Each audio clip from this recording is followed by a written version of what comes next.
السلام علیکم ورحمۃ اللہ وبرکاتہ۔ یہ 14 اگست کے حوالے سے آپ نے جو پوچھا ہے سوال، اس دن کو منانا، اگر آپ اس حد تک اس کو آپ سیلیبریٹ کر لیں کہ ہمیں ایک الگ ملک ملا، الگ ریاست ملی، تو اس حد تک تو ٹھیک ہے، لیکن اس پر اہتمام کرنا، یہ کیک کاٹنے والا، تو یہ درست معلوم نہیں ہوتا۔ اس کی وجہ یہ ہے کہ نبی علیہ السلام نے فرمایا کہ من تشبہ بقوم فہو منہم، جو جس قوم کی تشبیہ اختیار کرتا ہے وہ انہی میں سے ہو جاتا ہے۔ تو یہ کیک کاٹنا، برتھ ڈے منانا، دن منانا، پیدائش کا دن منانا، میلاد منانا، یہ سب چیزیں عیسائیوں سے تشبیہ اختیار کرتی ہیں، کیونکہ وہ عیسیٰ علیہ السلام کا دن پیدائش کا مناتے ہیں۔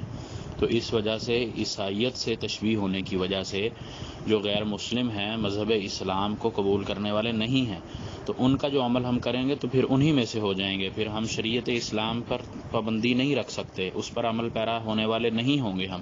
تو اس لیے یہ کیک کاٹنا، اس طرح کی چیزیں کرنا، یہ درست نہیں ہے۔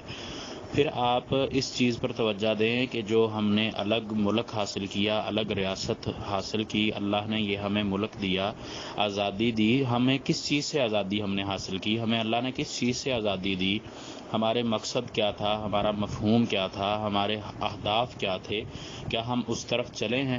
ہم نے تو یہ ملک لیا تھا لا الہ الا اللہ، اسلام کے نام پر، کیا ہم نے اس میں اسلامی حدود کا نفاذ کیا؟ کیا ہم نے اس طرف کبھی محنت کی کہ ہم اپنے ملک کے اندر کفار کے بتائے ہوئے نظام یا کفار کے بنائے ہوئے نظام کو توڑ کر اسلامی نظام کا قیام کریں؟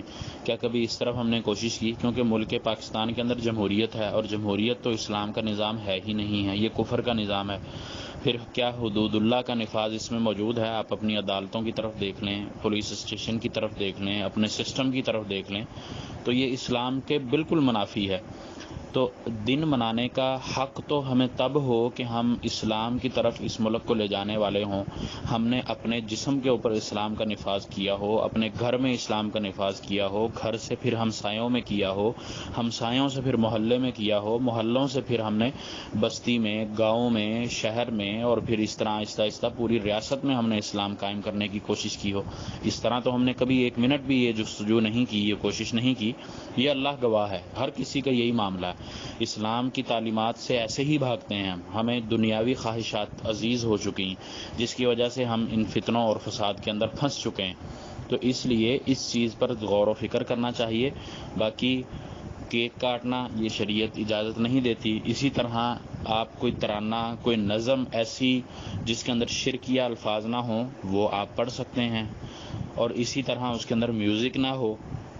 کوئی بھی گیت ہے یا کوئی بھی ترانہ ہے، کوئی ملی نغمہ ہے، اس کے اندر الفاظ اس کے صحیح ہوں، اس کی شعر و شاعری صحیح ہو، عشقیہ قسم کی نہ ہو، لوگ قسم کی، غلط قسم کی، اور اسی طرح شرکیہ قسم کی بھی نہ ہو، اور پھر اس کے اندر میوزک نہ ہو، تو اس حد تک تو درست ہے۔ لیکن اگر اس کے اندر میوزک شامل ہو جائے گا تو پھر وہ نہ ملی نغمہ صحیح ہے، نہ ترانہ صحیح ہے، نہ گیت صحیح ہے، کوئی بھی چیز صحیح نہیں ہے، کیونکہ میوزک غلط ہے۔ میوزک کے غلط ہونے کے بعد جب اس کے اندر مکس کر دیا جائے گا تو وہ غلط ہو جائے گا۔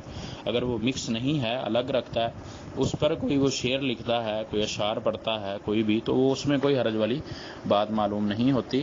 واللہ اعلم بالصواب۔ باقی ہمیں اس چیز پر دھیان دینا چاہیے، خاص طور پر کہ ہم نے جو ملک لیا تھا، جس نام پر لیا تھا، کیا ہم اس کو اسی نام پر آج قائم کرنے میں کامیاب ہوئے ہیں یا نہیں، اور ہمارا اس میں کتنا کردار ہے، ہم اس میں کتنے صلاحیت رکھتے ہیں اس کو درست کرنے کی، صحیح کرنے کی، اس پر لازمی سوچیے گا۔